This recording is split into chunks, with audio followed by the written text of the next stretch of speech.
রোকেয়া, রান্না কত দূর হলো? তোমার শ্বশুর মশাই তো বসে আছেন অনেকক্ষণ হলো। এই তো মা, মাত্র উনুন ধরালাম। অন্তত আরেক ঘন্টা লাগবে। আরেক ঘন্টা? জামালকে তো আজ মেয়ে দেখতে নিয়ে যেতে হবে। খাবে কখন, বেরোবে কখন? চাইলে বাবা আর জামাল বাইরে খেয়ে নিতে পারে। কি, বউ ঘরে থাকতে বাইরে খাবার খাবে? এ কথা মুখে আনো কি করে? কি সর্বনেশে বউ এ! আপনি তো আমাকে এনেছেন, এখন খাটিয়ে খাটিয়ে দম ফুরিয়ে দিচ্ছেন। আরেক বউ এলে তাকেও দেখি খাটাতে পারেন কিনা। কোনোদিন তোমার মতো মুখোরা বউ বাড়ির বউ করে আনবো না। গ্রামের মেয়ে এনে বড় ভুল করেছি। মালেকা, আমি এখনই বের হচ্ছি। এভাবে না খেয়ে যাবে নাকি? না খেলে ট্রেন মিস হবে, মেয়ের বাড়িতেই খেয়ে নেব। তাহলে রাস্তায় কিছু খেও না, সেখানেই কত রকম রান্না করবে, সেখানেই খাও। সেটা নিয়ে ভেবো না, তবে শোনো, যৌতুকের ব্যাপারটা যেন ভালোভাবে ঠিক করো। বড় ছেলের সময় যেমন ঠকেছিলে, এবার যেন আর না হয়। ওটা আমি ভুলবো না। সব ঠিক থাকলে আজই পাকা কথা হয়ে যাবে। এই রোকেয়া, উনুন তো জ্বলছে, হাঁড়ি বসিয়েছো? আমি কি না খেয়ে বসে থাকবো? জি মা, রান্না দিচ্ছি, আপনি ঘরে গিয়ে বসুন, ঠিক সময় খাবার পেয়ে যাবেন। সালামতুল্লাহ সাহেব, আপনার মেয়েটি আমাদের খুব পছন্দ হয়েছে। আমরা চাই সে আমাদের ঘরের বউ হোক। যদি পছন্দ হয় তবে পাকা কথাটা চূড়ান্ত করা উচিত। বাবার পছন্দ হলে আমার আপত্তি নেই, আমিও এই বিয়েতে রাজি। পাকা কথার মানে শুধু মেয়েকে নিয়ে যাওয়া নয়, দেনা পাওনার কথাও মিটিয়ে নিতে হয়। মেয়েকে তো খালি হাতে আর নেব না, তাই না? আমি যৌতুক নিয়ে বিয়ে করব না বাবা। বিয়ে যদি করতে হয় যৌতুক ছাড়া করব। এ কি বলছো বাবা জীবন? যৌতুক দিয়ে বিয়ে দেওয়াই তো দেশের নিয়ম। তুমি এ ব্যতিক্রম কেন করবে? বাবা, টাকা পয়সা নিয়ে চিন্তা করো না। একটা মেয়েকে বিয়ে করার জন্য আমার নিজেরই যা দরকার সবই আছে। অন্যের বাড়ি থেকে টাকা নেওয়াটা আমার উচিত মনে হয় না। তাহলে তুই যৌতুক ছাড়াই বিয়ে করবি, তাই তো? আরে, ওর উপর ছেড়ে দাও না। ও যদি যৌতুক ছাড়া বিয়ে করতে চায় তবে তো কোনো ক্ষতি দেখছি না। ঠিক আছে, বড় খোকা যখন বলছে, তোর মতেই হবে। আমার এই বিয়েতে কোনো আপত্তি নেই। এই কথা শোনার পর সবাই খুব খুশি হলো। চারদিকে উৎসবের আমেজ ছড়িয়ে পড়ল। বেশ বেশ, এ তো বড় সুখের সংবাদ। এই কে আছিস, মিষ্টি নিয়ে আয়। এদিকে যখন বাড়িতে এই খবর গেল, তখন গিন্নির অবস্থা অনেক খারাপ। কি, আমার ছেলে বলেছে যৌতুক না নিয়ে বিয়ে করবে? কে ঠিক করেছে এই বিয়ে? আমি এই বিয়েতে রাজি নই। আমরা কেউ ঠিক করিনি, আপনার ছেলেই ঠিক করেছে সে যৌতুক নিয়ে বিয়ে করবে না। ও বললেই হলো নাকি? ওর কথা কে শোনে? বড় খোকার বিয়েতে হাজার হাজার টাকা যৌতুক এনেছি, এবার তো আরো বেশি টাকা চাই। মা, বিয়েটা তো ও করছে তাই না? তাই এসব ব্যাপার ওর উপরেই ছেড়ে দিন। তুমি চুপ করো। বিয়ে ও করুক, কিন্তু যৌতুক আমার চাই। তাছাড়া শুধু জিনিসপত্র দিলে হবে না, নগদ 5 লক্ষ টাকাও দিতে হবে। মা, তুমি এত টাকা দিয়ে কি করবে? আমাদের তো টাকার অভাব নেই। তুমি কেন শুধু শুধু যৌতুক নেওয়ার লোভ করছো? টাকার দরকার আছে, তুই এসব বুঝবি না। আমি যা বলছি তাই কর। শোন বড় খোকা, তুই মেয়ের বাবাকে চিঠি লিখে জানিয়ে দে এই বিয়ে হবে না। মা, তোমার ছোট ছেলের বিয়েটা ভালোই ভালোই হতে দাও। যৌতুক নিয়েও বিয়ে করবে না, তাহলে কেন শুধু শুধু এমন করছো? আহ, গিন্নি, তুমি এত চিন্তিত হয়ে না তো।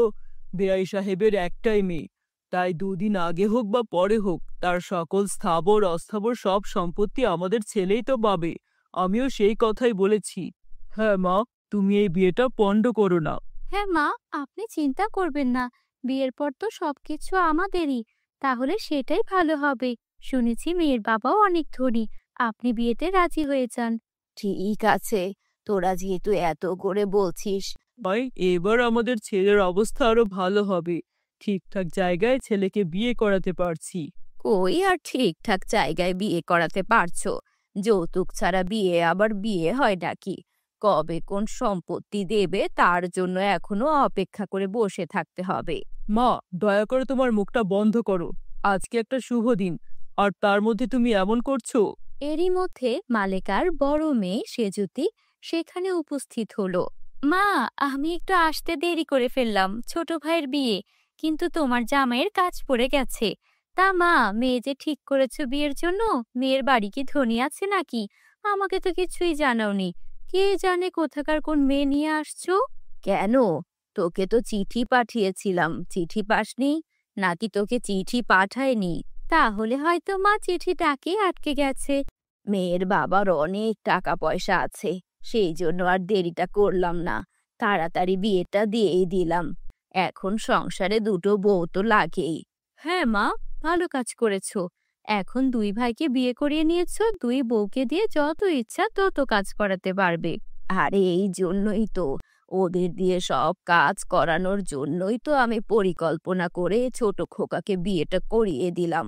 বড় বউটা একেবারে বোকাশোকা। যদি ছোট বউটাও সেরকম হয় তাহলে তো ভালোই। মা, কি বলছো? বড় বউ বোকা নয়, মোটেও না। তোমার সামনে এমন বোকা সেজে বসে থাকে। যেদিন ফনা তুলবে তুমি সেদিন বুঝবে ও মেয়ে কত চালাক মেয়ে। ফনা তোলার আগে ওর বিষ দাঁত আমি ভেঙে দেব না? কি ভেবেছিস তুই আমাকে? ছোট বউটা শুধু আসুক বাড়িতে, দুটোকে কিভাবে নাচাই তা দেখতে পারবি। এই যে আমার জামাই বাবাজি এসে গেছে দেখছি। আমরা তো তোমার কথাই বলছিলাম বাবা, কত কাজ বাকি আছে, এসব তো তোমাকেই করতে হবে। কই রে তোরা, জামাইকে নিয়ে একটু হাট থেকে ঘুরে আয়। তখন বড় ছেলে কামাল বলল, আসতে না আসতেই হাটে যেতে হবে কেন মা? আরে, আসতে না আসতেই তো হাটে যেতে হবে। তাড়াতাড়ি না গেলে হাতে কিছু পাবে না। শ্বশুর বাড়ির জন্য কেনাকাটা করবে না? এসেছো শালার বিয়েতে, একটু খাটাখাটনি তো করতেই হবে। তার ওপর তুমি এসেছো দেরি করে, তোমার জন্য কত কাজ পড়ে আছে। আচ্ছা ঠিক আছে মা, আমি যাচ্ছি। এদিকে গফুর তাড়াতাড়ি ডাকতে থাকে সবাইকে। ওগো গিন্নি, যা করবার তাড়াতাড়ি করো। আরে তোমার বরণ কাজও তো করতে হবে, বেলা তো বুড়িয়ে গেল। দাঁড়াও না, এই প্রথম নতুন বউ ঘরে উঠছে, তাকে ঘটা করে বরণ না করে কি ঘরে তোলা যায়? ও বড় বৌমা, শরবতের গ্লাসটা এনে দাও তো দেখি, শরবতটা নিয়ে এসো। ছোট বউ তখন নতুন বউয়ের সাজে ঘরের সামনে এসে দাঁড়ানো। না মা, আমি শরবত খাবো না। আসলে মিষ্টি আমি একদম মুখে নিতে পারি না। আমাকে দয়া করে এসব শরবত মিষ্টি খেতে বলবেন না। ও কেমন কথা বৌমা, শ্বশুর বাড়িতে প্রথম একটু মিষ্টি মুখ করতেই হয়, না হলে আমাদের মতো গৃহস্থের যে অমঙ্গল হয়। তাই এগুলো কি তোমাকে তোমার বাড়ি থেকে শিখিয়ে দেয়নি? তখন বড় বউ শরবতের গ্লাসটা এগিয়ে দেয় আর বলে, নাও বোন, শরবতটা খেয়ে নাও। একটু খেলে কিচ্ছু হবে না, খাও। এখানে মুরব্বীরা আছেন, বড়দের কথা শুনতে হয়। আহ, অনেক খেয়েছি, আর খেতে ইচ্ছে করছে না। আমাকে এখান থেকে ঘরে নিয়ে যান তো। কতক্ষণ ধরে দাঁড়িয়ে আছি, দাঁড়িয়ে দাঁড়িয়ে আমার পা ব্যথা হয়ে গেল।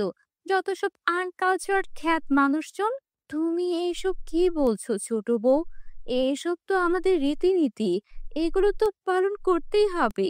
সে কি কথা, এই বউ দেখি ঘরে পা না রাখতেই মুখে বুলি ফুটে গেছে, এমন চ্যাটাং চ্যাটাং কথা বলছে। এই নতুন বউয়ের মুখে দেখি খই ফুটছে। তা এত কথা শিখলে কোথা থেকে? শুনেন মা, আজকালকার মেয়েরা বাপের বাড়ি থেকেই সব শিখে আসে, নতুন করে কিছু শেখাতে হয় না। তা বাপের বাড়ি থেকে কি চ্যাটাং চ্যাটাং কথা বলাই শিখেছো, না বাড়ির কাজ বাজও কিছু শিখেছো? তা তখন বুঝবো যে শিখেছো তা কাজে লাগবে নাকি লাগবে না। কাল থেকেই দেখা যাবে, যেমন মুখ চলে তেমন তোমার হাত চলে কিনা। মুখ আর হাত দুটোই ভালো চললে বোঝা যাবে। আরে মা, আপনি দেখবেন সময় হলেই আমার মুখ আর হাত দুটোই কেমন চলে। আমাকে এবার ঘরে প্রবেশ করার অনুমতি দিন। দাঁড়িয়ে থেকে থেকে আমার পা তো একদম অবশ হয়ে যাচ্ছে। হ্যাঁ হ্যাঁ, তোমরা এখন ঘরে আসতে পারো। আর বড় বউ, ওকে ঘরটা দেখিয়ে দিয়ে এসো। আচ্ছা মা, দিচ্ছি। এসো বোন, আমার সাথে এসো। এই যে এটাই তোমাদের ঘর। মা বলেছে সবকিছু নিজের মতো গুছিয়ে নিতে। ওফো, কি দরজাল শাশুড়ি বাবা! আমি আসতে না আসতে আমার মাথাটা একদম গরম করে দিল। আচ্ছা, এই যে দিদি, তুমি এত বছর এই মাথা মোটা শাশুড়িটার সঙ্গে কি করে থেকেছো বলো তো? এই চুপ চুপ, এসব কথা একদম বলে না। মায়ের কানে গেলে অনাসৃষ্টি কাণ্ড বাঁধাবে। কেন? আমি চুপ করব কেন? আমি কি কাউকে ভয় পাই নাকি? শোনো দিদি, আমরা দু বোনে মিলেমিশে থাকবো, তাহলে কেউ আমাদের কোনো ক্ষতি করতে পারবে না, আমাদের মুখের ওপর কোনো কথাও বলতে পারবে না। আরে পাগল মেয়ে, তুমি যাও, এখন কাপড় পাল্টে হাত মুখ ধুয়ে এসো। আমি তোমার খাবারের ব্যবস্থা করছি। কেন দিদি, তুমি কেন করবে? বাড়িতে কাজের লোক নেই? অন্য মানুষ নেই? তুমি এখন আমার সঙ্গে বসো, দুজনে মিলে গল্প করি। আরে পাগলি মেয়ে, আমি না গেলে কিচ্ছু হবে না, সবাই হাত গুটিয়ে বসে আছে। বড় বউ, ও বড় বউ, বলি কি গুজুর গুজুর ফুসুর ফুসুর করছো? বউটা আসতে না আসতে ওর কানে কুমন্ত্রণা দিতে শুরু করলে। ছি ছি মা, এ কি বলছেন? ও আমাকে যেতে দিচ্ছিল না, একা একা থাকতে নাকি ওর ভয় করে। তুমি না গেলে বাকি রান্নাটা কে করবে শুনি? তোমার এই ন্যাকামো দেখে বাঁচি না। এই যে নতুন বউ, বাড়ি ভর্তি মানুষের মধ্যে থেকেও তুমি ভয় পাও? আরে, নতুন এসেছি তো, তাই জন্য ওনাকে একটু বসতে বলেছিলাম। তা আপনারা তো কিসের সমস্যা মা? আচ্ছা, ওনার বসতে হবে না, আমি আছি এদিকে। তখন তার বড় ননদ বলল, ওর বসতে হবে না, আমি আছি এদিকে, বড় বউকে কাজ করুক। ঠিক আছে দিদি, আমি যাচ্ছি তবে। কেন মা, বাড়িতে নতুন একটা মানুষ আসে, খরচ বেড়েছে, এখন চিন্তা ভাবনা করে সংসার চালাতে হবে। সে আর বলতে হবে না, আমি তো কাজের লোক সব ছাড়িয়ে দিয়েছি। আজ থেকে কাজের লোকের কাজগুলো ছোট বউ করবে। মা, তোমার যে বুদ্ধি, তুমি এবারে দুই বউকে দিয়ে খাটিয়ে নেবে, একটা কাজের লোকের টাকাও খরচ করবে না। দুই বউয়ের উপর সংসারের দায়িত্ব দিয়ে তুমি এখন আরাম করবে। কি বলছিস তুই? সংসারের দায়িত্ব ওদের হাতে কোনোভাবেই দেওয়া যাবে না। ঘরের চাবি আমার হাতেই রাখতে হবে, আর কাজ করাতে হবে ওদের দিয়ে। মা, ও মা, মিনির মা যে এখনো এলো না, একটু বাসন কোসন না পরিষ্কার করলে আমি রান্না চড়াবো কি করে? আর তার মাঝখানে কত কিছু কাজ এখনো বাকি, বিয়ে বাড়ির জন্য সবকিছু তো এলোমেলো হয়ে আছে। শোনো, আজ থেকে আর মিনির মা আসবে না। এই সব কাজ ছোট বৌমাকে নিয়েই করিয়ে নিবে তুমি। তুমি আর ছোট বউ মিলে কাজ ভাগ করে করবে। সংসারে নতুন মানুষ এসেছে, খরচও বেড়েছে, তার মধ্যে আমাকে যদি কাজের লোকের মাইনে দিতে হয়, দুদিনেই তো আমরা ফকির হয়ে যাব। আমি কিভাবে করব মা? আমার হাতে তো অনেক কাজ। তুমি করবে কেন? ছোট বউ কোথায়? ছোট বউকে দিয়েই কাজে লাগাবে। যেহেতু সংসারে এসেছে, সংসারের হালচাল বুঝুক, কদিন পর থেকে ওকে কাজ দেব, বুঝছো? না মা, নতুন বউকে আমি কাজ দেব কি করে? আমি এসব বলতে পারবো না। আরে, তোমার এত কিসের সমস্যা? ঠিক আছে, নতুন বউকে ডাকো, আমি ওকে কাজ বুঝিয়ে দিচ্ছি। ছোট, এই ছোট, একবার এদিকে আয় তো দেখি, মা তো তোকে ডাকছে। আমাকে ডাকছো দিদি? আমি ডেকেছি। বড় বউয়ের সাথে ঘরের কাজে তুমি আজ থেকে সাহায্য করবে। ও যা বলবে তাই মেনে চলবে। হ্যাঁ, আপনি তো ঠিকই বলেছেন মা, দিদি আমার গুরুজন, ওনার কথা তো আমাকে শুনতেই হবে। আর দুজনে মিলেমিশে থাকবো, ঘরের সব কাজ একসাথে করব, ভালোই তো। হ্যাঁ, ঘরের সব কাজ একসাথে করবে। কথায় আছে না, যদি হও সুজন, তেঁতুল পাতায় নজন। হ্যাঁ মা, বুঝেছি বুঝেছি। আমি আর দিদি এমন মিলেমিশে থাকবো যে লোকে আমাদের দু বোনকে দেখে হিংসে করবে। আর আপনার সেবা যত্ন নিয়ে একদম চিন্তা করতে হবে না। আমরা থাকতে আপনার কোনো অযত্ন হবে না। আপনি চাইলে বড় আপাও আমাদের সঙ্গে এই বাড়িতেই থাকতে পারেন। বুঝেছি বুঝেছি, মুখে মধু আর অন্তরে বিষ। এবার যাও তো, দুই বউ মিলে সকালে নাস্তাটা তৈরি করো, আর আমি এখন আমার মেয়ের সঙ্গে একটু গল্প করি। আচ্ছা মা, যাচ্ছি। চল ছোট, চটপট কিছু বানিয়ে দিই। ও দিদি, আর কতক্ষণ লাগবে খাবার হতে? ওদিকে তো মা চেঁচিয়ে মরলো। আরে ছোট, তরকারিটা হয়ে আছে, তুই যা, পাটিটা পেতে দে আর ওদের আসতে বল। আমি তরকারি, ভাত, গরম ডাল সব নিয়ে আসছি। ঠিক আছে দিদি, আমি তাহলে খাবার পরিবেশন করব। বৌমা, ও বৌমা, বলি তোমাদের রান্না কি হলো? হ্যাঁ মা, রান্না শেষ, আপনারা বসে পড়ুন।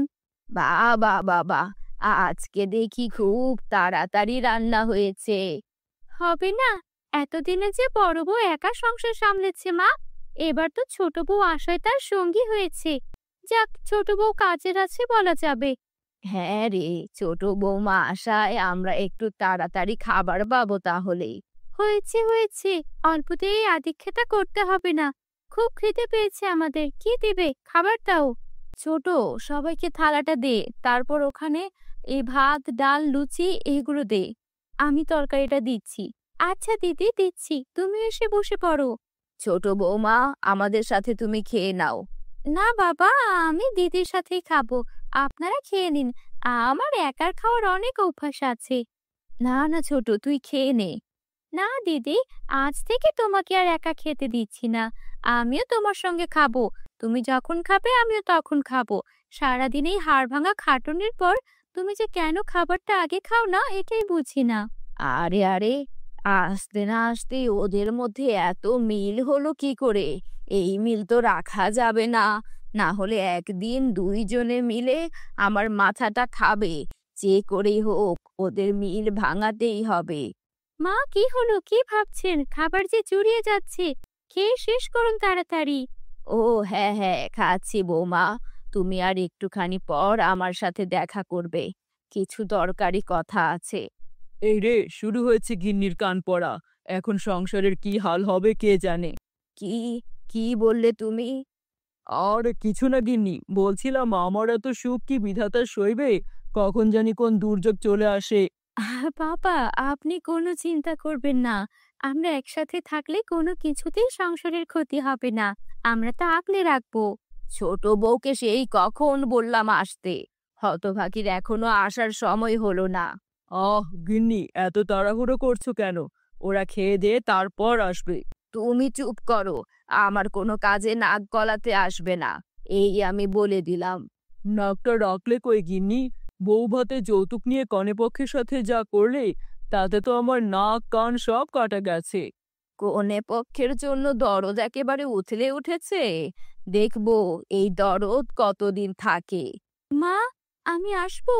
ও, তুমি এসেছো, এসো ঘরে এসো। এই রে, এখন থেকেই শুরু হবে সংসারের যত অশান্তি।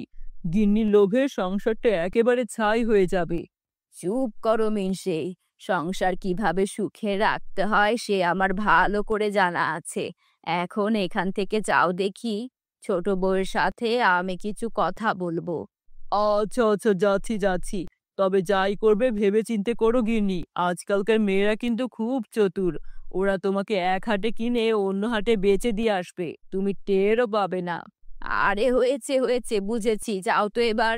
বৌমা, দরজাটা ভালোভাবে লাগিয়ে দিয়ে এসো, বুড়োটার আবার আড়ি পাতার স্বভাব আছে। যাচ্ছি মা। শোনো, এবার এদিকে এসো, এখানে বসো। পান খাবে? তোমার জন্য পান সাজি। না মা, আমি পান খাই না। কিসের জন্য রেখেছেন তাই বলুন। শোনো বৌমা, বড় বউয়ের সাথে এত মিশবে না, ও মেয়েটা ভালো নয়। তাই নাকি মা? কি বলছেন? আমি তো জানতাম না। হ্যাঁ, ও তোমাকে দিয়ে সব কাজ করিয়ে ছাড়বে, তাই বুঝে শুনে চলবে। ওর কথা কিন্তু একটুও শুনবে না। বুঝেছি মা, আজ থেকে তবে আপনার কথাই শুনবো।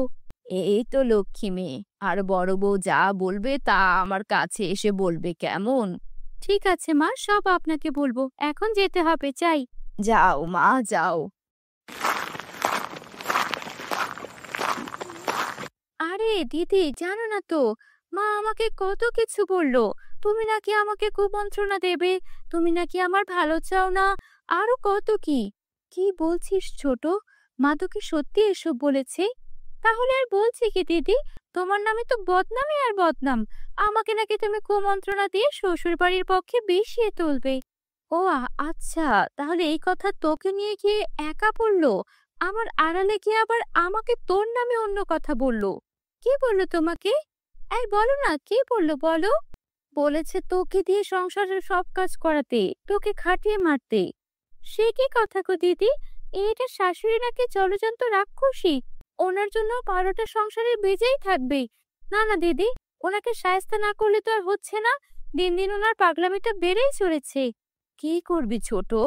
আরে, আমার মাথায় এত ভালো ভালো বুদ্ধি আছে না, ওই বুদ্ধি মতো যদি কাজ করা যায় তাহলে ওই লোভী শাশুড়িকে শায়েস্তা করা যাবে। তাহলে আর দেরি কেন, কাল থেকে আমাদের কাজে লেগে পড়তে হবে।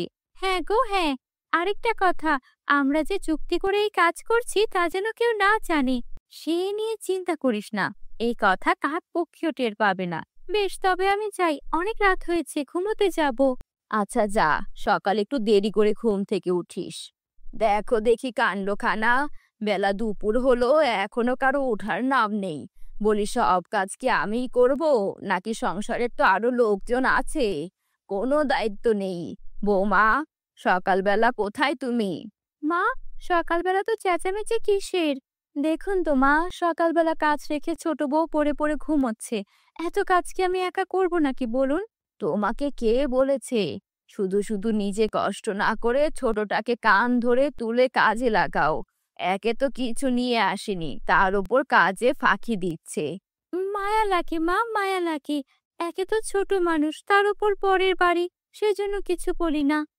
এত মাথায় তুলে রাখলে শেষে তোমার মাথায় কাঁঠাল ভেঙে খাবে, বুঝলে? এই জন্য কাউকে মাথায় তুলতে নেই। তোমাকে কি শিখিয়ে দিয়েছি মনে নেই? ওকে দিয়ে সংসারের সব কাজ করাবে। আজ থেকে তাই করাতে হবে মা। কাজ হবে ভাগের ভাগ। আমি খেটে মরবো আর ও কাজ করবে না, তা তো হতে দেওয়া যাবে না। কি হয়েছে? তোমাকে কাজ করতে কে বলেছে দিদি? আমার জন্য ফেলে রাখবে? আমার যখন খুশি তখন করব। এ কথা বললে তো হবে না ছোট, একসাথে থাকলে কাজকর্ম একসাথেই করতে হবে। তোমাকে একসাথে বলতে কে বলেছে? আমি কি তোমার সঙ্গে থাকতে চাই নাকি? আমি ভাই নিজের মতো করে থাকবো, কখন কি কাজ করব সেটা আমার স্বাধীনতা। যৌথ পরিবারে এরকম করলে চলবে না ছোট।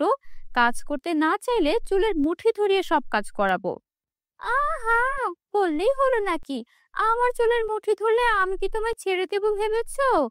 এই তো ঝগড়া লেগেছে, এখন বসে বসে মজা করে ঝগড়া দেখবো। কি মজাটাই না লাগবে দুই বউয়ের চুলোচুলি দেখতে। শেষে তো আবার আমার কাছে আসবে সালিশ বিচার করে মিলমিশ করতে। যাই, একটু পান নিয়ে বসি। দেখে মনে হচ্ছে এই ঝগড়া সহজে থামবে না। এই যে বৌমারা, কি হয়েছে তোমাদের? সকাল সকাল চেঁচামেচি শুনছি, একটু শান্তিতে ঘুমোতে দেবে না নাকি? মা, আপনি পরে ঘুমাবেন, আগে আমাদের এই সংসারের ব্যাপারটা সমাধান করুন। আমি কারো গালমন্দ শুনে সংসারে থাকতে পারবো না। আমি তোমাকে গালমন্দ করেছি? বেশ, যদি করে থাকি আমারও গালমন্দ করো তুমি। এসব কি হচ্ছে ছোট বউ? বড় বউ দুটো কথা না হয় বলেই ফেলেছে। একসাথে থাকলে এমন অনেক কিছুই শুনতে হয়, তাই বলে তোমরা এমন অনাসৃষ্টি কাণ্ড বাঁধাবে? তখনই ওদের শ্বশুর মশাই আসেন। বৌমা, একসঙ্গে থাকলে এমন একটু ঠোকাঠুকি হয়ই, তাই বলে এমন আলাদা হওয়ার কথা তুলতে হবে, এটা মোটেও ভালো নয়। না না, আলাদা হতেই হবে। এই সংসার থেকে গাধার খাটুনি খাটতে পারবো না। তখনই ওদের স্বামীরা সেখানে চলে আসে, কামাল ও জামাল। তখন ওরা বলে, হ্যাঁ, তোমাদের এই সিদ্ধান্তে আমরা খুশি হয়েছি। তোমরা যা সিদ্ধান্ত নিয়েছো এখন থেকে তাই করো। হ্যাঁ, আমরা দুজন মানুষ আজ থেকে দুজনের রান্নায় রাখবো। এটা তো মুখে বললেই হবে না, বাবা মায়ের সাথে পরামর্শ করতে হবে। এইসব থেকে দূর থেকে শাশুড়ি অনেক খুশি হচ্ছিলেন। শোনো, কি কাণ্ড করেছি! দুই জায়ে কি মিল ছিল, আমি একেবারে ভেঙে দিয়েছি। দুজন মিলেমিশে থাকবে আর আমার নামে ষড়যন্ত্র করবে, তা তো হতে দিতে পারি না। কি বলছো কি? এই সংসার তুমি ভাঙতে শুরু করেছো গিন্নি, এর ফল কিন্তু খুব ভয়ঙ্কর হবে। তুমি চুপ করো, সংসারের কর্তৃত্ব আমার হাতে রাখতেই হবে। সেই জন্য দুই বউকে মিলেমিশে থাকতে দেওয়া চলবে না। ওরা আলাদা থাকলেই আমি ওদের ওপর ছড়ি ঘোরাতে পারবো। তখনই তার ছেলেরা ঘরে ঢোকে। মা, আমাদের বউরা সিদ্ধান্ত নিয়েছে সংসার আলাদা হবে, তাই আমরা এখন থেকে এখান থেকে আলাদা হয়ে চলে যাব, আলাদা আলাদা থাকবো। কি আর আলাদা হবি? শ্বশুর বাড়ি থেকে তো কিছু পাসনি, তাহলে? শ্বশুর বাড়ি থেকে কিছু পাইনি তো কি হয়েছে, এই সংসারের জিনিসপত্রও তো আমাদের ভাগ আছে, সেগুলো আমরা দুভাগ করে নেব। কি, তোরা আমার সংসারের জিনিস ভাগ করে নিবি? মা, সংসার আর আপনার রইল কোথায়? ওটা তো দুভাগ হয়ে গেছে। এখন তো এই বাড়িতে কেবল আমার আর ছোট বউয়ের রাজত্ব চলবে। সেই সাথে বাবা মায়ের বিষয়টাও তো দেখতে হবে দিদি। তারা কিভাবে কি করবে সেটা এখনই ঠিক করা উচিত। এ কথা কেন বৌমা? আমরা তো তোমাদের দুজনের ভাগেই থাকবো। না না বাবা, তা তো হবে না। আমি আপনাদের কারো দায়িত্ব নিতে পারবো না। দিদি না নিলে আমিও নেব না, ওনাদেরটা ওনারা দেখুক। ও কি কথা বৌমা, তোমরা না দেখলে আমরা কোথায় যাব? আমাদের দায়িত্ব তো তোমাদেরই নিতে হবে। আপনারা তো সংসারের আয় করতে পারবেন না মা। আমার যদি বাবার বাড়ি থেকে যৌতুক এনে সংসার গোছাতে হয়, তবে আপনাদেরও টাকা দিয়ে খেতে হবে। হায় হায়, এ কি কথা শুনছি! এত কষ্ট করে ছেলে মানুষ করে কিনা আমাদের টাকা দিয়ে সংসারে খেতে হবে? এ কথা শোনার আগে আমার মরণ হলো না কেন? গিন্নি, এই সবকিছু তোমার কারণে হয়েছে। তুমি বেশি লোভ করেছিলে বলেই এই সোনার সংসারটা ভাগ হতে চলেছে। ওগো, আমি আমার ভুল বুঝতে পেরেছি। আমি আর লোভ করব না, আর সংসারে অশান্তিও করব না। দিদি, মা তো এবার লাইনে চলে এসেছে। হ্যাঁ রে ছোট, শুনুন মা, আপনি যদি আমাদের কথা দেন আমাদের মধ্যে আর ঝামেলা তৈরি করবেন না, তাহলে আমরা আলাদাও হব না। হ্যাঁ হ্যাঁ, আমি কথা দিচ্ছি বৌমা, দুজনের মধ্যে আর ঝগড়া বাঁধাবো না। তোমরা মিলেমিশে থাকলেই আমি খুশি। যাক, এতদিন পর তোমার উচিত শিক্ষা হলো। এখন বুঝলে তো লোভী শাশুড়িদের কপালে কি হয়? হ্যাঁ গো হ্যাঁ, সংসার সুখী করতে গেলে তো সবার মিলেমিশেই থাকতে হয়। এখন থেকে আমরা মিলেমিশেই থাকবো। বন্ধুরা, তোমরা যদি আমাদের চ্যানেলে নতুন হয়ে থাকো, আমাদের চ্যানেলটিকে সাবস্ক্রাইব করতে ভুলো না যেন। আর তোমরা যারা যারা গল্পটি দেখছো, তোমাদের নাম কমেন্টে লিখে জানাও। Bye bye.